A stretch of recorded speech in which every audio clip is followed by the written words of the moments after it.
Hey there, Eli again. Hear anything different? Yeah, finally got a mic. No more recording on my phone. You can now hear the fullness of my dulcet tones. Or just hear me, period. I mean, the levels on those phone recordings, woo, those sucked. I mean, I'm sure this video is also probably gonna suck because I don't know what I'm doing. But it'll suck less. Yay, incremental change. Now, for my first video that didn't have to explicitly deal with the Bible or Christian stuff, I wanted to pick something light. I actually wanted to do a leftist critique of the Hulu Animaniacs reboot, and I'm still probably going to do that soon because it's actually a lot more awesome than I expected it to be. But since then, I've received a number of inquiries concerning what a Christian anarchist actually is.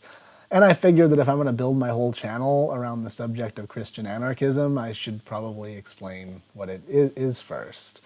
You might think that that's something that I should have thought of a long time ago, but as I already explained, I have no idea what I'm doing.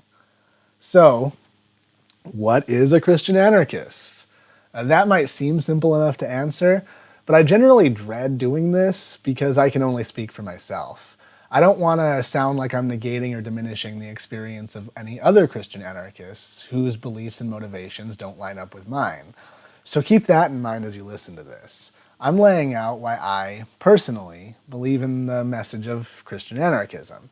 I'm going to explain why I think the message of the Bible is fundamentally non-hierarchical and that if adapted to the modern day, anarchist. I'm going to explain why I believe that this compels us as Christians to direct action, and where I think the resources and attention of Christian anarchists should be focused. This is by no means the only valid perspective on this subject. It's just one that I've spent a lot of time thinking about and feel compelled to share. I also think I need to mention that I self-identify as a Quaker, and Quakerism is deeply tied to my motivations and beliefs concerning anarchism and direct action. For me, there is no disentangling my Quakerness from my anarchistness. And so I will often reference Quaker beliefs when talking about anarchism. But as with the subject of Christian anarchism more generally, I am not claiming to represent the religious community of Friends on this front. Quakerism does not equal anarchism. And while virtually all Quakers are very concerned with matters of social justice, and so will be involved with anti-authoritarian direct action to one extent or another, many will staunchly disagree with me concerning what exactly we should be fighting for. If we were to talk about gay rights or trans rights or racial justice or feminism, then I can say without doubt that pretty much the whole Quaker community is of one voice on these subjects. And that voice is generally in harmony with the left. When it comes to the matter of who should own the means of production, however, well, I'm just as likely to end up arguing with a Quaker about this as I would anyone else. If you want to know more about what Quakers believe, then I'm going to include a few QuakerSpeak videos down in the description, so go check those out at your leisure. So now that that disclaimer is out of the way, let's talk about Christian anarchism. Put simply, a Christian anarchist is someone who believes that Jesus advocated for a non-hierarchical, classless, stateless society, where everyone gave according to their ability and received according to their needs, and who believes that it's incumbent on anyone who calls themselves Christian today to advocate for this society in Jesus' name. Now, I don't think that it matters whether or not Jesus was #socialist in the modern sense of the word. I don't think it matters if he knew about Marx or was basing his system on capitalism or whatever. I think that what matters is that Jesus advocated for a very specific type of interaction with our fellow man that is really only possible in an anarchist framework. And I think that if that's the world that Jesus cared about, then people who call themselves Christian probably shouldn't be sitting in hierarchically organized churches repeating the same prayers over and over again. They should probably be out in the world trying to make that change happen. I'd say another feature of Christian anarchism is that we would see the people of God not necessarily as the people who call themselves Christians, but as anyone who's out there doing God's good work. A fundamental tenet of Quaker belief is to let your life be your testament. That is to say that God doesn't actually care what you say or believe or think about him. God cares what you do. As Diane said in BoJack Horseman, I don't think I believe in deep down. I think you just sort of are what you do. While this comes from a secular existentialist point of view rather than a Christian one, most Quakers would agree with this statement. At least the second part. Since we believe that there is a piece of God in everyone, a Quaker might rephrase this as, of course there is good in you deep down. There's good in Charles Manson too. But at the end of the day, you just sort of are what you do.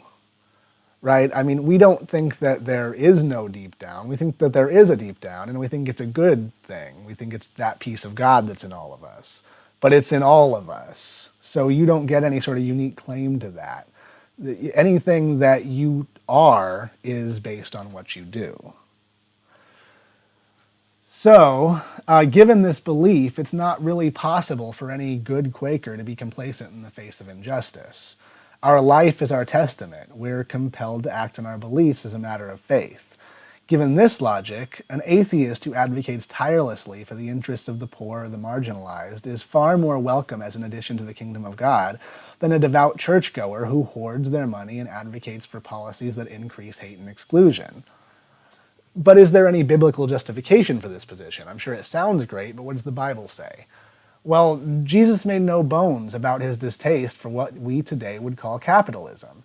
And there is an awesome video on this subject over at NonCompete where he talks about things like the eye of the needle passage or the give unto Caesar passage.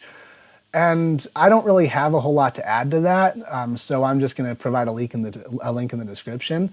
The one thing I would like to say is that literally the only act of violence ever committed by Jesus, who I think we will all agree is pretty radically pacifist, was to lash out against capitalist overreach, driving the money changers out of the temple. This is a man who will give you his shirt if you steal his jacket, offer you his other cheek if you strike him. But what makes him mad enough to lash out? Capitalism. Okay, so Jesus didn't like the rich. Got it. But what about all that other stuff I said? Leftist, activist atheists are more our brothers and sisters than non-activist capitalist Christians? Where in the Bible is that supported? Checkmate. All right, well, let's go there. What is the most important line in the Bible? The one that Jesus told us to remember if we remember no others. What is the standing order that supersedes everything else in the text? Love your brother as yourself and love God with all your heart. It's pretty easy to see why this is the commandment that supersedes all others. If you truly internalize it, truly love others as you love yourself, then everything else just falls into place. You can't justify hurting others or taking from them or hoarding resources when they have nothing if you truly love other people as yourself. If you do hurt or oppress others, hoard when you could give, or exclude when you could include, then you are not loving your brother as the Bible told you to do so.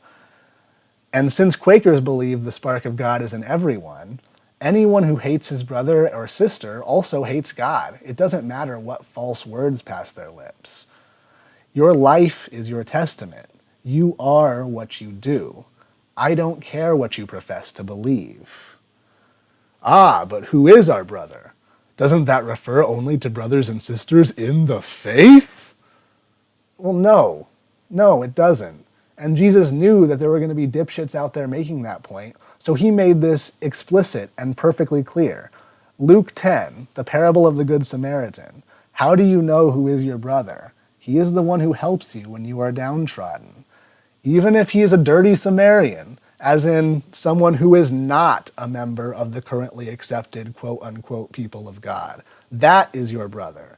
The official members of the community that had better things to do and didn't love you as themselves and didn't stop when you needed help, those are not your brother. The ones who do, the ones who care about everybody, those are your brother. That is the community. Those are the people of God. Any questions? So, what is a Christian anarchist? Well, on one level, a Christian anarchist is just an anarchist. But there are some good reasons for advocates that are explicitly Christian to exist. And I think the main one is that unlike secular anarchists, we fight a war on two fronts.